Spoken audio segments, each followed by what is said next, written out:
मोदी तेरा खेल अरे शरद पवार साहब तुम आगे बढ़ो, हम तुम्हारे साथ हैं। शरद पवार साहब तुम आगे बढ़ो, हम तुम्हारे साथ हैं। अरे मोदी तेरा खेल सोने की भाव में बिकता तेल। प्रति बॅरल हा $62 असताना सुद्धा आज 106 रुपये दरांनी आपण पेट्रोल विकत घेतोय आणि 91 रुपये दरांनी आपण डिझेल विकत घेतोय आणि प्रति लिटर यांना 15 ते 16 रुपये लिटर यांना नफा होतोय। पण यांना गोरगरीब जनतेशी काय घेणं देणं नाही। यांना फक्त लाडकी बहीण योजना म्हणजे लाडकी बहिणीला पैसे द्यायचे, लाडकी बहिणीला पैसे कोणाच खिसून द्यायचे तर भाऊजीच्या खिशात, भाऊजीच्या खिशाला झड बसते हे, पण लाडकी बहिणीला पैसे द्यायचे। इथं जनता एकदम होळपळती। आज महागाईचं उच्चांक वाढलेला आहे, एवढं वाढलेलं आहे की गोरगरीब जनतेला आज कामासाठी जाण्यासाठी दररोज पेट्रोलची आवश्यकता असते। पेट्रोल टाकण्याचं तो जातो त्याला एवढी हळहळ होते। 106 रुपये लिटर आज पेट्रोल आहे। साहेब, आंतरराष्ट्रीय बाजारपेठेत कच्च्या तेलाचे भाव वाढले, अमेरिकेने मोठे निर्बंध लादलेले, अशा याच्यात कच्च्या तेलात भाव वाढ होऊन सुद्धा सर्वसामान्य जनतेवर त्याचा बोजा पडलेला नाही आणि आपण म्हणतात दरवाढ झालेली आहे। तसं दरवाढ नाही सर, प्रति बॅलर बी आंतरराष्ट्रीय कच्च्या तेलाचे रेट वाढलेले आहेत। असं असतं आम्ही कशाला आंदोलन केलं असतं। 65 रुपये पहिले होतं आणि एप्रिल 2013 मध्ये प्रति बॅलर 65 होतं। आज किती? आज 66। आज 66। आपल्याला असं वाटत नाही आपण आंदोलन करायला वेळ केला म्हणून? कोणत्या गोष्टीला वेळ नसतो, जेव्हा जब जागे तब सवेरा। आज आपल्या हातात सत्ता नाहीये म्हणून आपण आज आंदोलन करतोय असं वाटतंय? नाही, काँग्रेसचं आमचं जेव्हा युपीएचं सरकार होतं तेव्हा आपण बॅरलचे भाव उतरले तेव्हा आम्ही भाव कमी केलेले, पण हे सरकारने 2 वर्षापासून प्रति बॅलरचे भाव कमी असताना सुद्धा त्यांनी दरवाढीच ठेवलेली, 1 रुपया कमी केलेला नाही। महायुती सरकारने निवडणुकीच्या काळात शेतकऱ्यांचा सातबारा कोरा करण्याचं आश्वासन दिलं होतं आणि आता उपमुख्यमंत्री आणि अर्थमंत्री अजितदादा पवार सांगतात अजून 2 वर्ष शक्य नाही, पैसे नाही। काय वाटतं? सन्माननीय अजितदादा, मला एकच सांगावं वाटतं की आपले आदरणीय काका शरदचंद्रजी पवार साहेब हे एकमेव नेते होते की ज्यांनी शेतकऱ्यांची कर्जमाफी केली होती। 72,000 कोटीची कर्जमाफी करणारे एकमेव नेता शेतकऱ्यांचा नेता शरद पवार साहेब होते।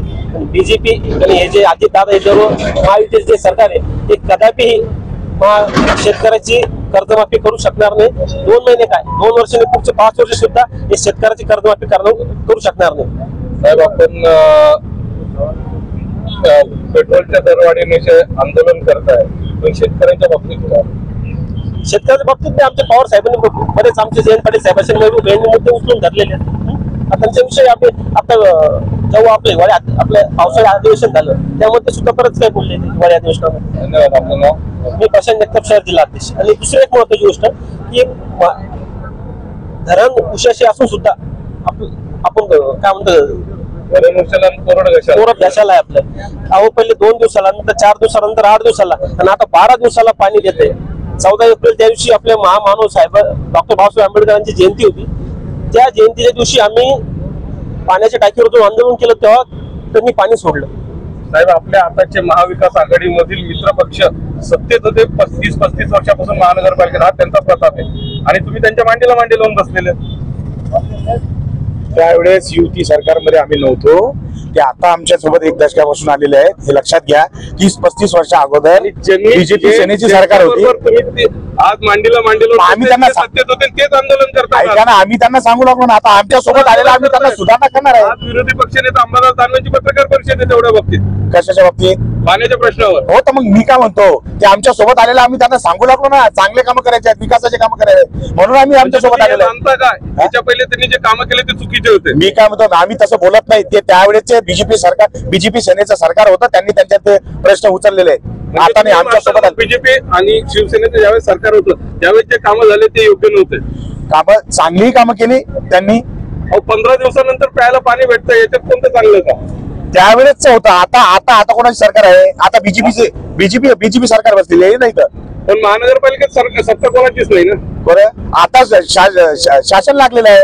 कोण ना महापौर आहे ना सभापती आहे ना कोणीच नाही. त्याच्यामुळे शासन असल्यामुळे ते तुम्ही त्या यांना विचारा ना, आयुक्तांना विचारा, त्यांना सांगा, त्यांना मला 15-15 दिवसानंतर पाणी कशामुळे येत नाही हे सांगा तुम्ही. त्यांना प्रश्न विचारला पाहिजे. तुम्ही पत्रकार आहेत. 10 वर्ष झाले. 2015 ला महापालिकेचे इलेक्शन झाले होते.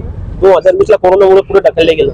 पण आता 2024 ला घेणार होतं. 24 पण आता 25 झालं. बीजेपी सरकारला म्हणजे महायुतीला स्थानिक स्वराज्य संस्थेचे इलेक्शन घ्यायचे आहे की नाही हे पण कळत नाही. तारखावर तारखा देत आहेत. आता परत 6 मेची तारीख आहे. 6 मेला पण निकाल लागेल का पुढचे 6 मे 2026 लागेल हेच आता आम्हाला मोठा प्रश्न पडलेला आहे. धन्यवाद.